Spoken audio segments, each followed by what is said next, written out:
From the Middle is a founding member of Odd Pods Media. Hello, everyone, and welcome to episode 227 of From the Middle. This is Dylan leaning into his voice that happens to be raspy because I'm a little sick. In this episode, we talk about all kinds of things except streaming. No streaming this week. Can you believe it? Not a single thing about streaming. We do that all the time. Anyways, in this episode, we talk a little bit about burritos, a whole lot about pizza. I have a theory about a local drive-through restaurant. We talk a little bit about comfy clothes, telling your loved ones that you love them, and TikTok. So check it out. Oh, for the love. Sorry, just clearing my Mountain Dew hole. I got my phone hole cleaned today. That's where you keep it? You're so cerebral and you're so developed and evolved.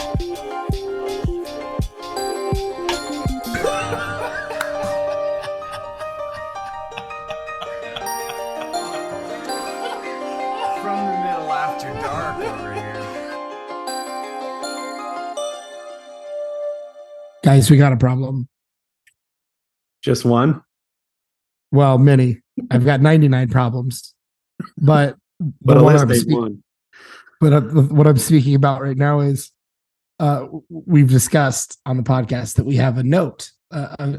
We don't script our show, but we have some note. outline notes that we take in case we want to remind ourselves. Well, speaking of remind ourselves, in an attempt to be vague enough to not give away the funniness of what I wanted to talk about, I was so vague that I don't remember what my first bullet point is. Yes. So as And Dylan so- said, we try to keep things authentic here, which means we don't try to script things out, which means that efforts like this sometimes happen, that he wants Corey and I to honestly react to something, to not have forethought in Right. our reactions. And that caught him. Sometimes it's good, like when we have a guest, so we can collaborate maybe on our questions or the flow. So we're not Of asking the same interview. question, right? Yeah. That was not the case. Kendall's spot on. I wanted it to be funny. I have no idea. So I'm going to move on to my next point. Or which maybe we was- play a Let's fun make it game up. and try to What was- guess. What was that first point? Yeah. No, because if, You know what you can do? I have a personal, I call it my personal From the Middle note that I keep for myself that you guys never see. I need to do that next time. Um, I don't. It's so vague to me now. I don't even have a clue. I don't even know if you said exactly what it was. If I would even remember now. Yeah, for the listener, he wrote interesting bullet point here. And Yeah, I don't. I got nothing. I will say though, onto my second point. okay. We talk about food a lot, and we were traveling last weekend, 2 weekends ago. Well, technically, both of the last 2 weekends. 2 weekends ago, we were in Indiana, and on the recommendation of my brother and sister-in-law, we went to a Mexican place, and I was very excited because I've been trying to eat a little bit healthier, and I had not had Mexican food in probably at least a week or two. And Okay. something I was looking for, what I thought was maybe the healthiest thing on the menu that wasn't a salad, because I love tortillas and I wanted something with the tortilla. And it said, I've never seen something just say burrito loco, which sounds interesting. There's always like the burrito supreme, or there's, whatever, grill this or fajita this, or, quesadillas and whatever. So the burrito loco, basically, I'm going to try to summarize and see if this would just instantly be what you would order. It basically was a heaping serving of grilled steak, grilled chicken, marinated grilled shrimp in a tortilla covered in white queso sauce. no I lettuce. absolutely would not. No ri- lettuce, no no rice, beans. no beans. Just meat. A burrito full of meat. Three Different kinds of of meat that don't go with each other. It sure did in this burrito loco, my guy. Oh It was my smothered goodness. in the white, beautiful white queso, and it was all just so good. I'm sure a good part of it was I had been eating healthier, so everything smothered in queso tasted better. That could be. But I'm like, It's crazy. there was not even, it wasn't even a side. There wasn't even like rice and beans on the side or anything like that. It was just a huge tortilla with meat and cheese on it. And that to me sounded like the greatest burrito idea of all time while I was there. And I'm realizing in hindsight, most people just wouldn't want a burrito stuffed full of only meat. But I was just blown away. It was freaking delicious. And I want one every day now. Every single day I want a burrito loco, and no one has that around here. I'm sure I could pay somebody to put it together or make one myself and just grill a bunch of steak and shrimp and chicken and shove it in a burrito. But I can never find good queso, like good store-bought queso, white queso to put on things. You know what I mean? Yeah. I agree with the queso thing. Store-bought queso. You just can't. It's not the same. It's Never not the same is as homemade. It's like the chips. The chips are the same way. Store-bought chips are not Mexican restaurant chips. No, I think it's like Mexican restaurant chips are fresh. Like they're making them there all day long. That's why they are what they are. I So will if say you want that at home, you got to make them at home. Yeah, I will say I found one brand, and of course I'm not going to be able to think of it at the moment. There's one brand of chips that I thought I could totally buy these in bulk and serve them at a restaurant, and they're delicious. They're not like thin, crispy Mexican restaurant chips that taste like freshly fried. They're clearly a bagged chip, but they're Right. like perfectly executed every time in the saltiness Nice. and the thinness, and they're crunchy and they're never too chewy. So excellent store-bought chips certainly exist, but they're never quite like the Mexican restaurant chips. Yeah. And there are ones Yeah. branded as Mexican restaurant style that just don't. They're not. Yeah. They're I think there's got to be just some kind of fundamental reason why it just doesn't work. Like the fresh chips probably would stale really quickly or something. I don't know. Probably, especially if they're thin. Would that make them stale faster? I don't know. Or maybe they go rancid. Maybe they have to have a lot of oil involved present on the outside, and that would go rancid in a bag True. over That's time. true. If only we knew a food scientist. Yeah. Which is a That's a- perfect segue. You know what doesn't stale? Our past episodes with guests. And if you missed last week's episode with comedian, magician, smartass Michael Kent, now would be a wonderful time to go back. That was so much fun. I just feel like a big jerk that I had to truncate the episode. I had a hard stop. It was such rich conversation. I learned a ton talking to him about his field of expertise. And I know Kendall, well, I left Kendall with like 9 more questions on his list. So we need to have Michael back. He was a very gracious guest. We had a lot of fun talking to him. He weighed in on his thoughts on mashed potatoes. And he just messaged me that he got the stickers that we sent him for being a guest. So he was good. very excited about that. So anyway, go back, listen to episode 226 with Michael Yes. Kent. That will not stale. Like That was great. Yeah. No, it will not. Speaking of food, we talk about pizza a lot on this podcast, which does not come as a surprise to anyone who listens. And especially Columbus pizza. I'm very excited. In a couple of weeks, we're going to have a guest who knows a lot about pizza. So stay tuned. I'm very excited for that. But an article crossed my feed, my news feed. I'm going to read you the very clickbaity title, but this is from our friends over at 614 Media. And the title is Columbus ranked as one of 2023's worst pizza cities in America.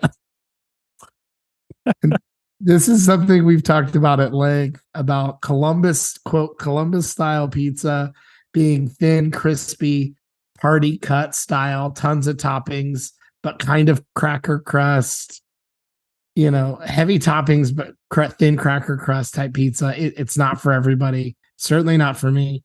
Yeah. For those who have Donato's but are outside of the Columbus area, think Donato's but a crispier crust. That's what Columbus style is. It's not unique to Columbus. If you live in Chicago, your thin crust is the same thing as ours. St. Louis same has thing with St. Louis. Yeah. St. Louis has it. Yeah, it's not, but that's what we call Columbus style pizza. And I thought, as I was reading, I thought it was kind of interesting. So I'll very quickly summarize. According to 2023 data by Clever Real Estate, Columbus is ranked in the bottom 10 cities on their list of the best pizza cities in America. Their methodology for ranking us so low has to do with a variety of factors, from the U.S. Census, Bureau of Economic Analysis, Bureau of Labor Statistics, Google Trends, Thrillist, Pizza Today, U.S. Business Data, plus more. Clever asked 1,000 Americans what city they consider best city for pizza. 41% of people put New York in their top 5, but Americans are the least impressed with Columbus, Ohio, Oklahoma City, Providence, and Providence, Rhode Island. Just 2% consider them top 5 pizzas, said the website. Public opinion is an important ingredient in our final rankings, but simply a piece of the pie. One pizza to puzzle. That was very nice. We're one of the third worst cities in America in total. We're ranked as 31st best when it comes to total factors such as pizza per capita pizza prices, and Yelp ratings. So very interesting. It is talking about the market as a whole. What's funny is a big complainer about Columbus style pizza, I actually think we've been getting more options, which we've discussed on the podcast, and better options. And so I wonder how much of this is like old data that maybe hasn't factored in the last couple of years. I thought that was really interesting. Any reaction? And then I have one more pizza article, also by 614 Media. That's Friesa. I'm loving the comments because I pulled up the article. The first one says, "This article is as informative as drawing names out of a hat." "Hey, they need to try Pizzanos on Cassidy. I'll bet they'll change their minds." Somebody says, "South Florida is the worst." Yeah, I've heard Florida is. I've heard Florida's pretty bad. Yeah. "They cut the pizza wrong. If I gave you a pumpkin pie, would you cut it into squares? No, because it's stupid. No one wants a pizza cracker that has its cheese fall off in one bite." Yeah. As a person who very much enjoys Columbus style pizza, I disagree with a whole bunch of other Americans, but I'm used to that, I guess. Yeah. So I live in Columbus. I love pizza. I consider myself a pizza guy who's relatively speaking in the know, and I like living here for the pizza. What percentage of your opinion are you willing to chalk up to bias? To bias, just the fact that I like Columbus style pizza. Just the fact that you live here, you're from Columbus, you've been here a long time. I have no personal ties to Columbus. Okay. So you're looking at the Michigan fan who's wearing a Lions hat right now. All right. If I could knock Columbus, I'm the guy who will say that I like Columbus pizza, but I'm also one of the few sort of pizza connoisseurs in the group that will be willing to like very quickly point out, but don't get me wrong, it's not unique here. Like, I don't think we created it. I don't think it's our own special thing. I'm willing to call it that because a bunch of other people call it that. Yeah. When I see Eastern Ohio pizzas baked and then cold cheese put on top, that's pretty unique. I don't see anyone else talking about that on the internet. Yes, outside that is unique. Eastern Ohio. That's thin, a pretty crispy crust with a lot of toppings is not unique to Columbus in any way, shape, or form. And that's partially Donato's has like become a national chain of doing that thing. And they've been around a long time. Okay. Yeah. Here's the other article. Whether you think our pizza is good or not, 8 Columbus pizzerias made it on this travel agency's list of the 25 best pizzas in Ohio. So the 25 best pizzas in Ohio might be the worst of all the states, but at least they're the best in Ohio. This is also a short article. It's one of the most highly debated topics in Columbus. It's torn families and friends apart. It's caused millions of arguments on Facebook. It's pizza. And whether or not Columbus pizza shops are top-notch or lacking. But apparently, according to travel company Enjoy Travel, 8 of Ohio's best pizzerias are right here in central Ohio, ranging from stuffed Chicago style to crispy rectangular squares. C-Bus knows a thing or two about what makes a good pizza. Apparently, that's debatable. Coming in at the number 1 spot on the list, Yellow Brick Pizza, known for their special Chicago stuffed pizza. At 6, Harvest Bar and Kitchen, specializing in gourmet wood-fired pizzas using locally sourced, all-natural ingredients. There's the iconic Stad's Pizzeria at number 7, located featuring thin, crispy pizza loaded with curled pepperoni and gooey cheese. They One put of my faves, baby. Yeah, that's Sorry. I consistently see that as like best in Columbus. They put Adriatico's, a classic campus staple, at 11. Filio's wood-fired pizzas at 14. JT's is at 17 with their tavern-style cut. Mikey's late night slice at 20. And last but certainly not least, Rubino's coming in at number 23. I will put both of these articles in our Facebook for Midler's group.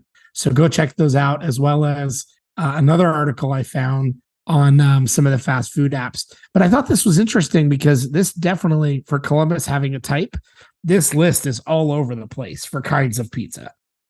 Sure. I mean, there's a few of those that are definitely the normal Columbus style pizza stuff. But Sure.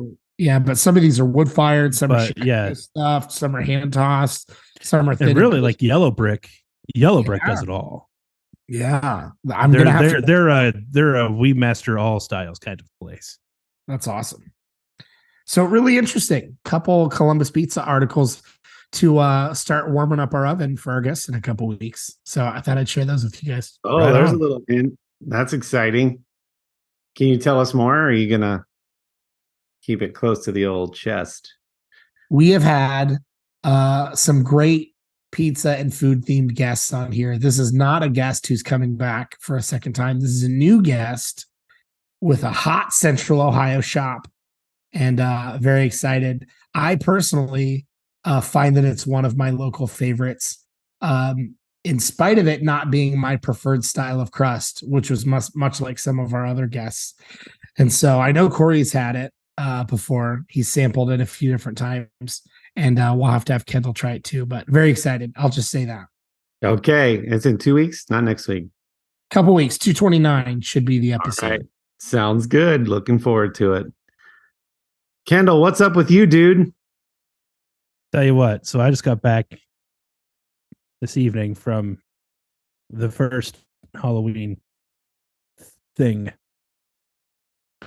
of the season for us, and it was the karate school. They do a big Halloween party at a That's park fun. pavilion every year, which was a lot of fun. And it's always, there's something in my brain that like isn't ready to see a whole bunch of people dressed up in costumes yet until that first time that it happens. And then after that, like I'm used to it because you see the little kids walking around and they're all cute and stuff. And then you start seeing like teenagers. And then for some reason, I'm just like, teenagers dressing up. I don't know why that bugs me. Does anyone else? I don't know. It bothers me. That's very Mr. Wilson of you. I just want you to know. Mr. Wilson, yeah. But then they turn into adults, and then adults, like most of them are like, yeah, I obviously am not an adult who tends to dress up for Halloween, but I have my own article, and it was interesting to have already read this article and cross-reference it with what I was seeing tonight at this party. This is the most popular costumes for Halloween in 2023. So this is a list, the top 20. Oh, can we guess? 2023 Can we guess costumes. before you dive in? Yeah, I want to see how many of these you guys can pick off. And I will tell you, I saw a bunch of these just tonight. Okay, there's at least 3 or 4 from the Barbie movie. One of them just says Barbie, and then I don't know if that is supposed to encompass others. But Like Ken and right, like Ken's not on here, but there was a Barbie and Ken couple at this party. okay. As a matter of fact, the owner of the dojo and her husband were Ken and Barbie. They were but they were more specifically like skate Barbie and Ken. So she was wearing like Sure. Okay. yeah. I appreciate the spin on not just doing the traditional license. That's fun. hmm Okay, go ahead. Dylan, do you have a guess? And that's actually number 1 on the list is Barbie. Okay. And how many total were there? 20. I feel like Oppenheimer could have made the list. No. No. The You're new thinking too Teenage smart. Mutant Ninja Turtles. No. wow. Yeah. Mm. Now some of these some of these are just kind of old classics Mario Peach. that are just always popular. What'd you say, Dylan? Mario and Peach. Mario came out this Yeah, year. Mario and Peach are Mario Brothers and Peach. Those are two different slots on here. Okay. Okay, I don't have any other guesses. Start rattling them off. All right. So number 2 is Princess, like just generic Princess. Yeah. And then Spider-Man, still I was popular. going to say Spider-Man because of the new movie. Yeah. A Witch is still popular. Really? Fairy, again, generic, but still popular. I don't think we're allowed Here's to. one. Go ahead. Here's a timely social one. Wednesday Addams. Number 6 on the list. 6th most popular costume. And I tell you what, I saw 2 different Wednesday Addams at this party Interesting. tonight. Because the series, the And they- Netflix series, the last couple of Yeah. years. Yeah. that makes- never would have thought of that. Dinosaur. And that's that. I feel like that ever since the inflatable costume, became a Inflatable thing, dinosaur. Yeah. like Inflatable that will T-Rex. forever Did- be a thing. Here's one. Is Ted Lasso still relevant enough? Did that is Ted Lasso is not on here. because I'm thinking like that's a sweatshirt and a polo and some like khakis. Like that's an got to easy be one.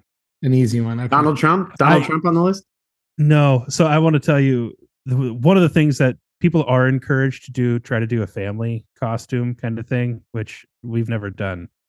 But like, I would totally want to go super dark with that. I try to think of like pop culture references that Yeah. are not, they don't, it doesn't have to be disturbing, but it has to be kind of one off that people are like legitimately give a kind of response to it.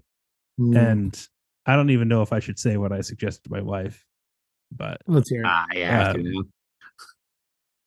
part of that is I'm stalling because I can't remember the dude's name. Murdoch, the Oh, yeah. the lawyer, and then his zombie wife.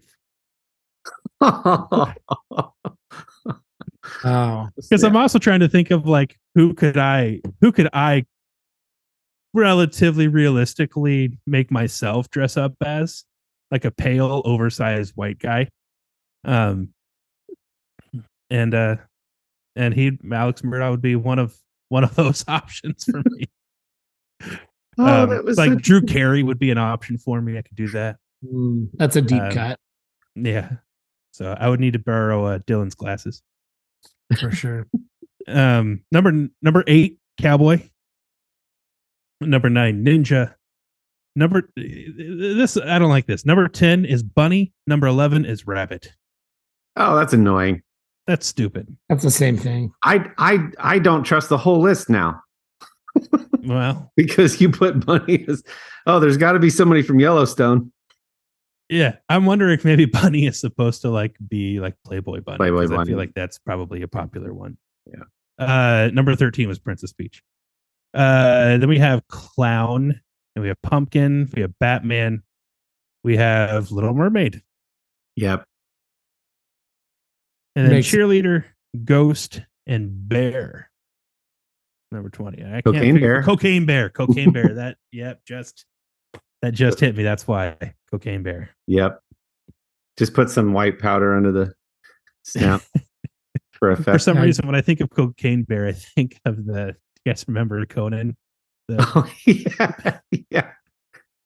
Right. Go to the audience. Sorry. So, what are your kids dressing up as this year, or what did they dress up as for the dojo? Yeah. So Lydia she's in love with corgis. Yep. She has like 9 stuffed corgis, and she went this year as Queen Elizabeth. And That's Yeah. fun. Lovely. yeah, so she dressed up, had a sash on, had a tiara on, and then I like stuffed all of her stuffed corgis into like a little toy suitcase that she has with their heads popping out of the top. So she was like That's on a awesome. trip to America with her corgis in her suitcase. That's adorable. There's a Yeah. story behind it. I love it. Yeah. That was her. Isaac wanted to be a Navy SEAL. Nice. And so we got him a Navy SEAL costume. And he's got his little fake knife and a couple fake grenades. Cool. Just they are fake. And and flippers. a fake walkie-talkie. Not flippers. No. Okay. Just just like the digital looking Minecraft looking camo pattern Got it. onesie kind of thing is what it is. Got it. And then Joel is Cristiano Ronaldo. So, Nice. yeah. We went through a lot of brown face paint for that, but Oh, snap. And that was their last episode. Dylan, what's Finley going to dress up as? She was very What has she excited. dressed up as? Yeah, we've had one event already. She was very excited to be Jasmine. oh, From the last- wonderful. Yep, a little bit of a throwback. Interestingly, I was talking about this past weekend with somebody. She has like no interest really in the 90s cartoons. She is only wanting to watch the new live action films, which kind of tells you like who those movies are for. Like we know now. That's so she really wanted to be Jasmine. So Bree got some tiger ears and a tail to be Raja. Okay. And I got a t-shirt with Genie on it so I could walk around as Genie. T-shirt it's cool. with Genie on it. It's got like the neon squiggles and zigzags and stuff around them, so it feels very like 90s. Nice. So I'll be Genie again in a couple days, and Bree will have her Raja ears and tail, and Finn will be Jasmine. So That's I awesome. love it. girl power. We don't need Aladdin. See, feminist. That's it. That's it. So my three, I've got Lily, the oldest, is Miles Morales, with the black suit and the red eye outline things. Love it. Chloe, she was Wednesday Addams last year. She's my alternative one. She is going as Abby from NCIS, like the Oh, I know who you're talking about. goth lab tech person. Yeah, So that's fun. And then I like it. Case Man is going to be Jack Skellington because he has the figure for it. Oh, wonderful. Yeah. I tell you what, there was a Jack Skellington at the party tonight that I've never seen before. It was the Jack Skellington with the Jack Skellington patchwork Santa costume. Yeah. Oh, that's fun. I'd not seen that particular rendition before, and I loved it. That's cool. And then his wife had like the Boogeyman burlap kind of outfit. Oh It was yeah, pretty Oogie cool. Boogie. Yeah, Oogie Boogie. That's right. That's right. That's awesome. All right, I like Jack Skellington. Good job, Casey. Yeah, I had Those to. are all great. That's why choices. you saw me yelling. I went on mute and yelled at him because I forgot what he was going to Oh, be here. He was a soldier last year. I feel like every boy's got to be 1 year where he's an army guy, soldier, hunter, whatever. cowboy, ninja. Not that girls something. can't do it too. Cowboy, ninja, quarterback. There's like the couple There's the common normal- ones that we rotate through. Anyway, the that's normal fun. things. But yeah, I'm with you. Like it's a little jarring. It feels like, isn't it still like September when like the first dress up party happens? And then you're like, oh yeah, we are close to Halloween.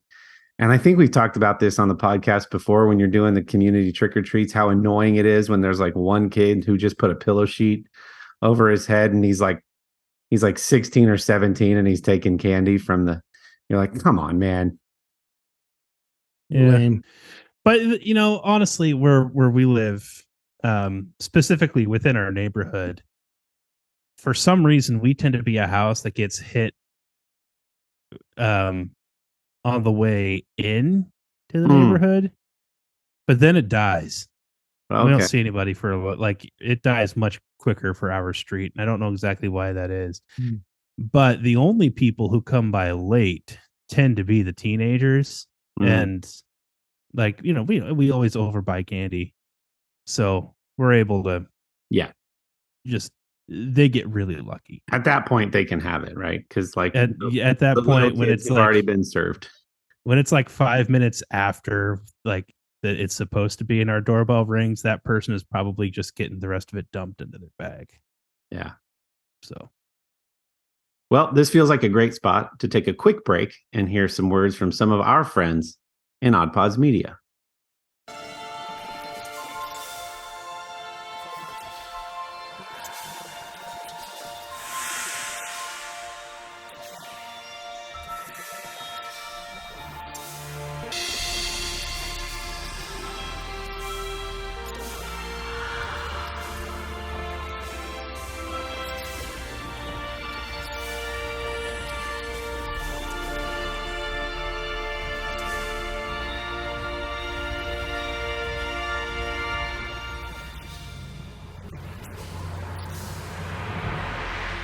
All right. Speaking of dumping in bags, I don't know where that's going. Michigan stepped in it. You guys hear about this? That's where I'm we'll very, go. very curious to hear your take on all of this investigation stuff around. Oh man, it's stuff. been a wild ride. Just to cue everybody in, the Michigan perspective. During the offseason, there was some scuttlebutt going on about recruiting violations that kind of happens all over NCAA football. And it's one of those things where it's like nobody nationally really cares. The rivals tend to really care. And then the rivals and the team itself tend to be the only ones really talking about it and really caring. Because if anything happens, it's going to be like a fine and maybe a suspension, but usually just a fine. And there's also a big difference between most of them are what are called minor violations, where it's like, oh, a coach handed a bagel and cream cheese to a recruit, and they're not allowed to have cream cheese, but they're allowed to have a bagel. Slap on the wrist, minor violation. And then there's before things like NIL, somebody got a boat and $50,000 cash. Yeah.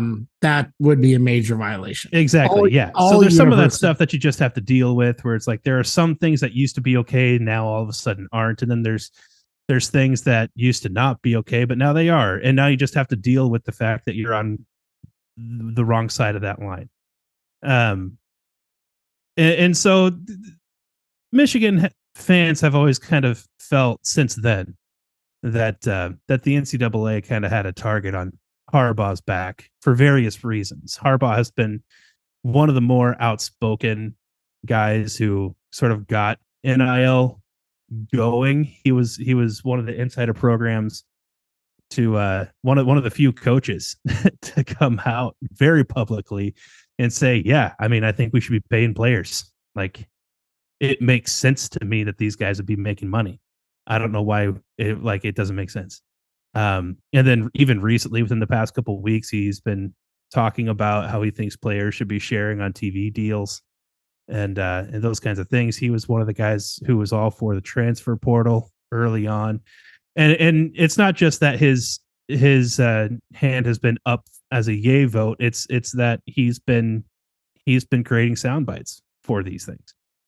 And a lot of people think that the NCAA just doesn't like Jim Harbaugh because of those things. But then he also kind of showed them up a little bit with these recruiting violation things that had happened because of the way that he kind of handled that and talked down on the punishers of the NCAA a little bit about how he felt about them. So there's all that. And then it comes out that recently, within the past week, that there could be an off-campus scouting violation, stealing signals, which, for those of you who've been living under a rock or aren't into the football world, signal stealing is fine. Nobody cares about signal stealing. That's not the issue. Everybody does that. But then there was this talk about, but we think that they've been going off campus to do it, which is illegal.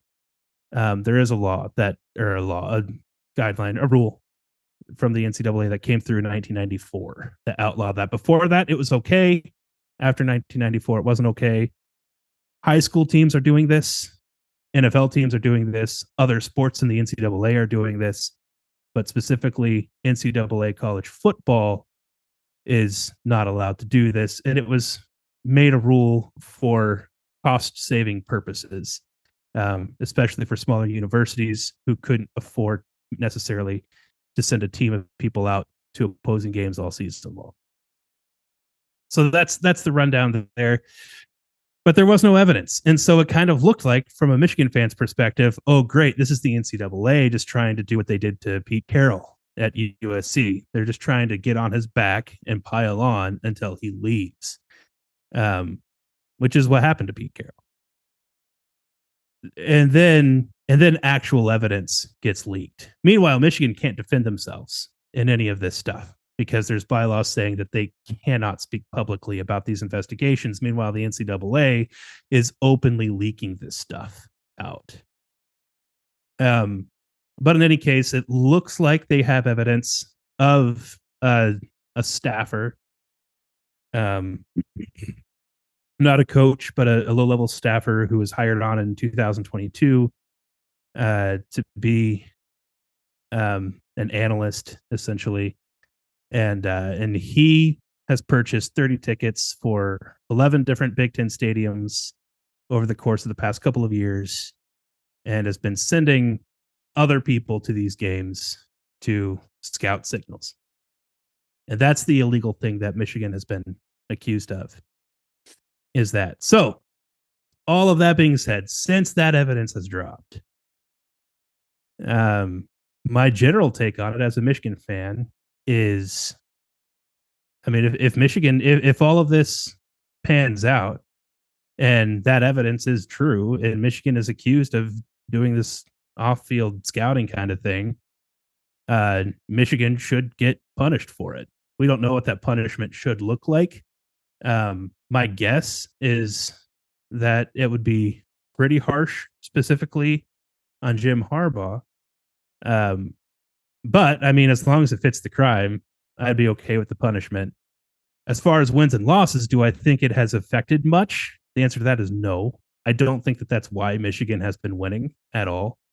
I think it gives them a little bit of competitive advantage, but not any more so than like Jim Harbaugh has this new tradition of like dressing up with cleats and receiver gloves and helping out his quarterbacks in person before games and that kind of thing. Like that is probably more of a competitive, like this is something that, hearing the pundits talk about it, this is something that, like, on the defensive side of the ball, on the offensive side of the ball, doesn't really help you out at all. On the defensive side of the ball, you might get it right after all of the logistics are done properly. You might nail it like a few times a game. So that's what this is. That's what we're talking about here, realistically, as far as wins and losses. It's still illegal. Michigan should get punished if it all pans out. Do I think it has made Michigan that much of a better team? And the answer to that is no, I don't. But there's still a cloud over it. And my hope is that Michigan, from here on out through the rest of the season, just clobbers everybody and just puts that straight to bed. Like, the starting quarterback has only played 4 drop back passes in the fourth quarter all season because they've been blowing people away. I think that stops. Yeah. I think now you're shooting to score 60 a game at this point. So I'll be super quick, and I'm interested to hear Dylan's thoughts. But I've heard no pundits. I've read no articles. No, we wanted to hear your perspective first as a Michigan fan. I've just seen in my feed, for whatever, Michigan fan pages saying, of course they're going to get really loud and make this the headline because Michigan is doing well again. So this is what they're going to do to tear us down.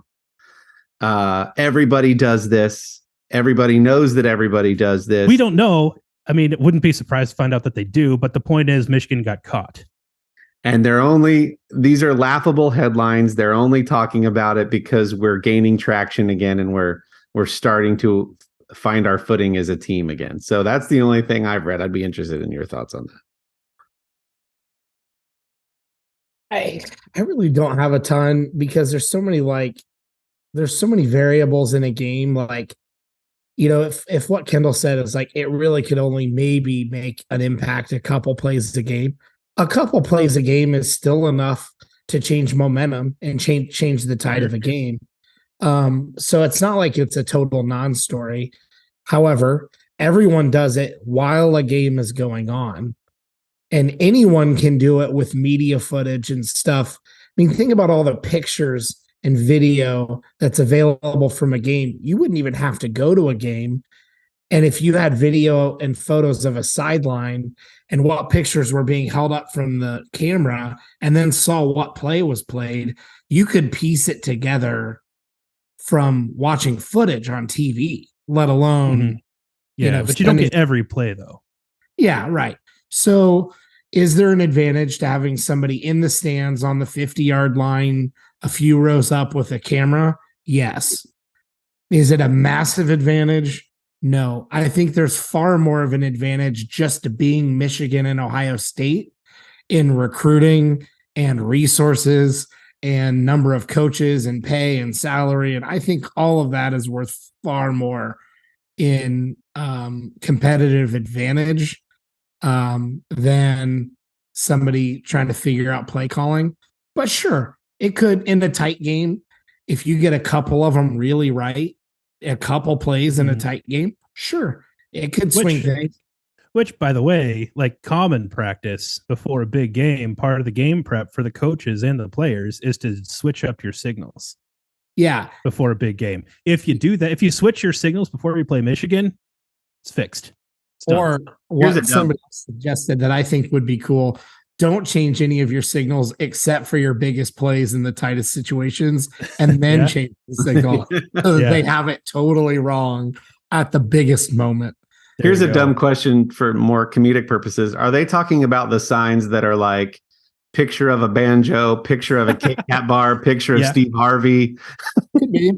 Or are they talking about like third base coach? Like both. Could be both. Not all teams are doing the big Steve Harvey sign. Could be either. They're doing that one, or they're doing that one. Probably like they're doing multiple things, and you have to try to figure out which person the defense is actually looking at. Attention to. Or one is like a formation, and one is the play or whatever. One of them's talking to the defensive line, another one's talking to the secondary or something like that. Yeah. I think the best solution for this that people have brought up, just freaking put a headset in a coach's helmet, or give one of the coaches, the play calling coach, a mic, and put a mic in the quarterback's helmet and call it a day. That's what the NFL does. Those headsets aren't that expensive. And then you can eliminate the entirety of that whole problem anywhere at any school, because it's a perfectly good solution. And that kind of tech is not that expensive anymore. Absolutely. So like, just do that. And and you know what? It's going to happen now. And unfortunately, it takes like those kinds of changes only happen when this kind of thing pops up. It's basically thin walkie-talkies, and it's a perfectly reasonable solution. And I think they just need to do that, and hopefully they will now. And then we can put the whole stupid, like, how much money could you save not having 4 people holding and making cardboard and marker signs for games? Like, it's just put them in some helmets. There's that really great AT&T commercial, The Sound of Silence. There's a rendition of The Sound of Silence being played, and they show that, like, for players that are deaf or hard of hearing, there's like a glass overlay that can go in the face mask that they would see, like a digital readout on like a heads-up display glass overlay. Have you seen that commercial? It's really cool. You could do something like that, because I imagine people will say, well, you're just going to steal the radio frequency and like tap into that then. But at least if it's like a little digital overlay is cool. Yeah, whatever. That'd be fun. There's solutions. I mean, give them an Apple Watch and let them text them the plays to their Apple Watch. Like, there's solutions that could be done that, you know, that wouldn't be that hard to implement. So that's my thought. But yeah, if they did something wrong, like everybody else, they should get in trouble for it. I think Ohio State Tattoo Gate was stupid, but technically it was against the rules, and they needed to get in trouble because they broke rules. So if Michigan has done something they're not supposed to, they should be punished for it. And I will say this too, as a Michigan fan, that I think that the University of Michigan and the athletic department should stand by Jim Harbaugh, because that's in the NCAA. You tend to see universities bail on their coach in these situations. You don't see that really anywhere else. You see Bill Belichick still with New England, because New England was like, he's a good coach. No, we're not getting rid of him. We're going to pay the fines and we're going to move on. And I think that's exactly what Michigan should do with Harbaugh. Should this all pan out negatively, I think that they should pay the fines, serve the suspensions, keep Harbaugh, throw money at Harbaugh so he doesn't leave, and move on. Yeah. So that's what I hope to see come out of all of this. You know who didn't step in it recently? Quick shout out and congratulations to Brandon Lake, who cleaned up at the GMA Dove Awards. Songwriter of the Year, Best New Artist. an album or a song. I just had to shout that out. Dude's tearing it up right now. What a transition. I love it. I know, right? I We just are pros, man. You are a This is- pro. so good. He is super talented guy. I don't know if you guys listen to any of his music, Oh yeah. but I wanted to throw it in there because if you're not, if you like Christian music or not, the dude's he's an incredible writer and musician. And I didn't realize, I think he's from like North Carolina. I thought he was from Texas. No. But I think he's from the Carolinas or something. So anyways, check out Brandon Lake if you haven't done that yet. That's awesome. What a pivot off of that story. That was great. You want to hear a theory that I have about a local restaurant? I'd love to hear a theory you have about a local restaurant. Please continue. I just need to validate my thinking on this one. Okay. So the closest restaurant to you is kind of important, right? Because if it sucks, then that's unfortunate. And if it's good, which as an example, we have a Taco Bell very close to our house. It's not the closest restaurant, That's but why it's you live also there. Yeah. it's also a good Taco Bell. They make orders correctly. The food is usually fresh. It's an awesome problem. Dylan does his research before real estate decisions. That's right. I made sure there was a Taco Bell within stone's throw. So as the bird flies, there's a close Taco Bell. The closest restaurant to me, technically though, is a Mark Pies. And it's got a drive-through. I don't know if they all did, but there's not very many of them around anymore. No. There is almost no one there at all times. So I want to try it, but obviously if no one is ever there, or seemingly no one is ever there, the concern is it must not be very good, right? Because if it was good, people would eat there. If anything, one of two situations are about the only thing that I ever see them in, because they're never busy. There might be one singular car in the drive-through, or this is where the theory comes in. I might see 3 to 4 local police parked and eating inside. Now, my theory is, and this is the closest restaurant to the local police department. So obviously they go to the nearest restaurant to them to go in. And they're not just, you can see them, they're not just in there with like coffee cups. They have food. So my theory is, if you were in a job that you were constantly driving and could be in a predicament where you might not be able to rush to the restroom, you wouldn't go eat someplace that isn't good or is creating issues after you go eat. Yeah. And that's enough to make me want to go try it, because I know that they can't be putting themselves in that position. But I need to validate that sounds accurate, that's a sound theory for going to try what could totally wreck me. It's as sound as saying you live in a crime-ridden neighborhood and your neighbors don't want to go to where the 5-0 eats lunch. Yeah, I was going to say, what kind of neighborhood is this? Because that was my first stop. People don't want to go where the cops are. It's just this particular restaurant, it's just like on a generic stretch where there would be many restaurants and businesses and stuff. There's nothing like pro or con to it. What's the competition? The Like Chinese closest to it? competition. Oh, Yeah. Chinese. Oh, there's Is really there a no, Chinese place that it makes sense that they're going there instead? no, there's not really any good Asian places around. Maybe the Okay. cops were just saying to each other, we got to eat. We've only got 30 minutes. Where can we go where there will be no line? Hey, nobody's ever at Mark Pies. No, That's cops are valid. never eaten in a hurry. That could be valid, but they also can't be going somewhere that's constantly making them sick. That's true. You can't Is what chase I'm bad saying. guys down with E. coli. That Right. You can't be constantly doesn't pulling work. off to use the restroom and you're shoveling in all the pills you can take to stop the flow. Right. Oh, So right. that's my theory, that if they're eating there, if they're one of the only customers eating there, it's got to at least not be making them sick. You know, it's worth a try, Dylan. Just right. do it.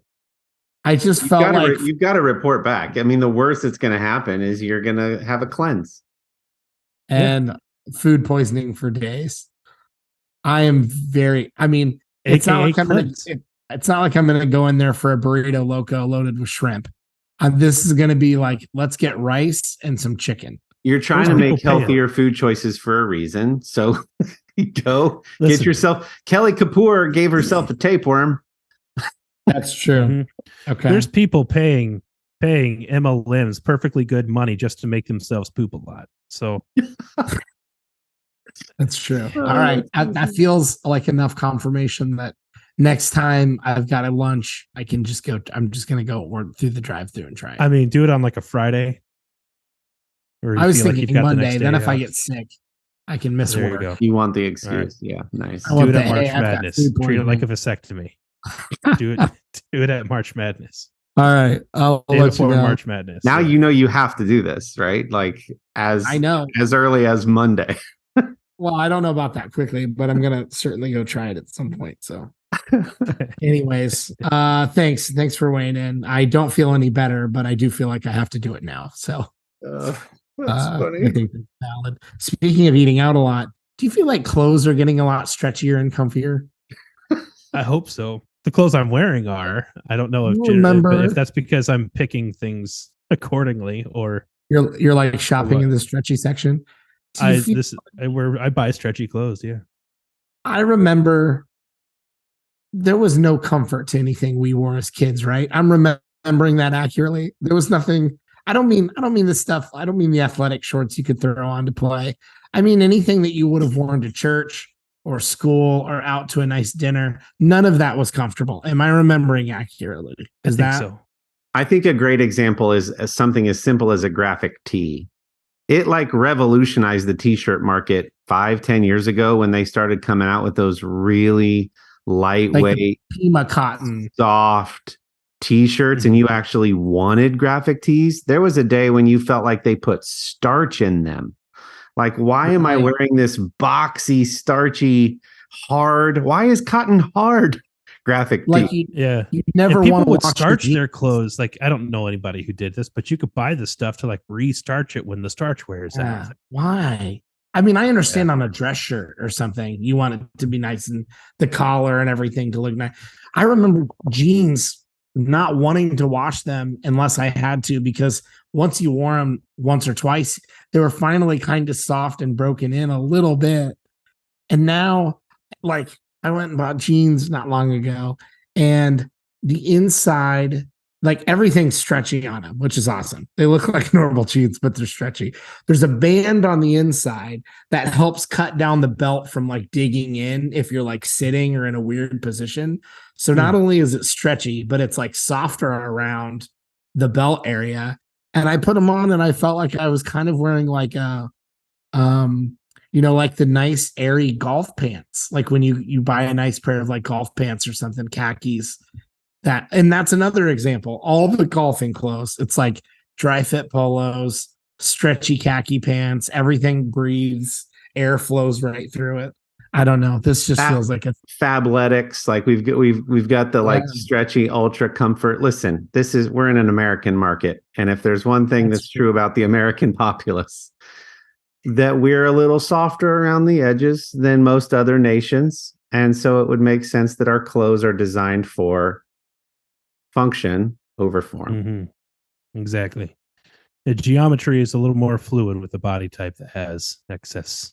The whole Lipids. topic was brought up out of gratitude. I just wanted to discuss. I'm very grateful. It makes dressing up way better than I remember as a kid. I remember nothing being comfortable as a kid.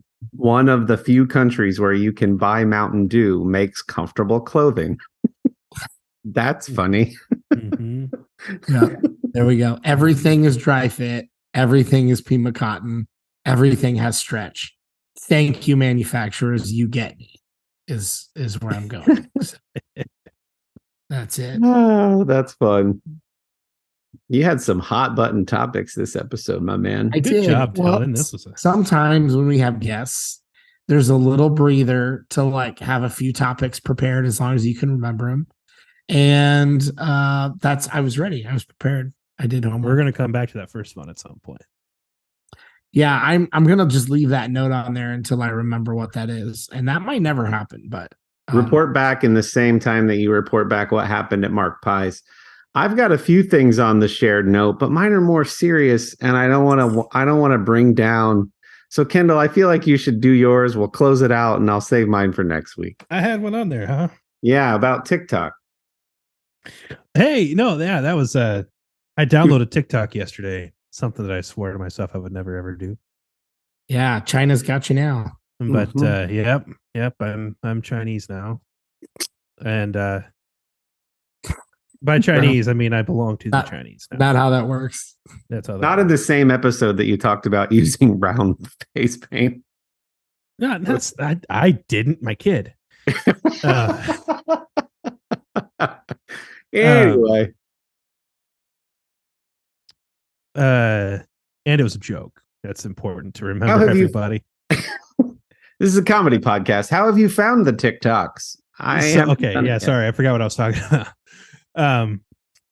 No, my wife is a TikToker now, and she specifically has an ambition as the lab director at Nationwide Children's Hospital to put some information out there that she thinks will be helpful to other professionals within the profession, or people who basically kind of like touch the profession. So nurses, for example, are people who in hospitals and other places are taking samples, blood samples and urine samples and things from patients and then sending them off to a lab. And that's basically what they know about it. They get frustrated sometimes when the lab has a long turnaround. They get frustrated sometimes when a lab goes back and says, hey, we think the sample was taken incorrectly. And then that starts this whole thing of like, we didn't take it correctly. You guys just don't know what you're doing. No, we know what you're doing. You don't know what you're doing. And that's one of the inside baseball clashes that happens in hospitals. And so Amy, as a lab director, is trying to, to try to flood that market with information. That's really cool. That would be helpful to everybody. So that's, I think, specifically something that she is passionate about is those like cross-departmental relationship things as it pertains to the lab. And so she's making a podcast for other professionals. Not the kind of thing that most people would want to go in and look at, but I think my wife is pretty. I like looking at her. And I like looking at her on TikTok. I like hearing her voice and talking about things that I don't know most of the words that she just said. So that's awesome. And I find that sometimes those very specific and niche things do way better than a podcast that's a catch-all, for example. Maybe. So maybe she can just like remember us when she makes it big. Because if you start a podcast about Bigfoot sightings and Bigfoot sightings alone, that will sometimes do way better than a comedy, culture, and entertainment podcast hosted by three middle-class guys living in the middle of town. So good luck, Amy. That's awesome. I'm gonna follow, even though I'm not on the TikToks. Is she also on the Instagrams? Will she post? She did. She did start it. She did start an Instagram. Yes. So I'm trying to figure out. See, I don't know enough about what her username is. I forgot the name of. Forgot the name of the thing. Yeah. While you're looking that up, I'll get one serious thing out of the way, and it starts off sad, but it ends positive and encouraging. I have a tough funeral to go to this week, and it's a friend and mentor of mine. And so this is just an encouragement and a reminder for all of you to, if you have former teachers or coaches or mentors that had an impact on you and made a difference in your life, reach out to them this week and let them know that you appreciate them and what a difference they made in your lives. Because you don't want to be in a situation where you ask yourself, did they really know how I felt about them? That, of course, applies to your loved ones as well. Tell your family you love them. But especially those coaches, mentors, any mother, father figures in your lives, reach out to them this week. Tell them From the Middle sent you and just let them know how much they mean to you. So that's it. I just wanted to say that. That's thoughtful, Corey. Okay, so what's her handle? Lab Answers. Lab Answers. Lab Answers. Following her now. Nice. I like the graphic. That's awesome. the logo and stuff. Yeah, and she Thank does, and she likes to like make her own graphics. So like when she does like writing and teaching and that kind of thing, instead of copying and pasting, a lot of times she'll make her own graphics for things. And so we recently bought her an iPad Pro with the whatever Magic Pen thing, Yeah, Apple And, Pencil, baby. Apple Pencil, that thing. And so that's what she's using, and set her up with the ring light and stuff, and the who's what's and Following. the whatnots. And from the middle was already following her. That's awesome. Look How at that. about that? Dylan, that beard is looking wonderful. How do you care? How do you care for that beard? What's on your hat, man? I know. I was doing a slow burn on the segue in. I like to head to artiusman.com. That's ARTIUSMAN.com for all of the products that make me feel manly and good about myself. They have all kinds of beard things like oils and balms and shower products. They even have candles that you can burn so that everyone knows how manly you are. And you should go over there and use the promo code The Middle and save lots of money off your first order. 25% off your first order. And guess what? It's the end of October. Christmas is coming, and things might not ship fast another year. So go to Artius Man, load up your cart for Christmas, and use that promo code so that there's tons in there that you get 25% off of, and then disperse those things amongst all your family with which you'd have nothing else to give except Amazon gift cards. So go do that. They'll much prefer it to a generic gift card. And then you'll know what you can continue to buy them in the future. But they have lots of neat stuff. I have this awesome hat. The owner is Central Ohio based. He's super awesome. He's also a Columbus Crew fan, which I'm wearing my Crew shirt, and the Crew's having a great season. He's a Crew fan and a Columbus, Ohio guy, area guy, and he's a great dude and makes incredible products. So go to artiusman.com, load up tens of thousands of dollars worth of stuff. Use promo code The Middle, and you're going to get amazing products. You'll help an amazing businessman that's local, and it helps us a little bit too. And we appreciate that. I think this year I'm going to be getting a whole bunch of the apples and maple bourbon candles and giving those out to trick-or-treaters instead of candy this year. Yes. Yeah, I was going to say, if you're not following us on YouTube, please subscribe, by the way, and sign up for notifications there. If you're not watching this on YouTube, let me just read the names of their fall candle 3-pack. Apples and maple bourbon is 1. Yes. Pumpkin chai is 2. And listen Double. to this one. Toasted banana nut bread Triple, yes. in a soy blend woodwick candle that crackles when you burn it. I've got 3 in my office. I don't do them all at the same time. I do one at a time. But they crackle like a little mini campfire in your home. That's beautiful. You should check those out. So awesome stuff for everybody there. Definitely go support them. They're great. We super appreciate them being a partner with us. And that's it. And I have nothing else to share. Okay, bye. All right.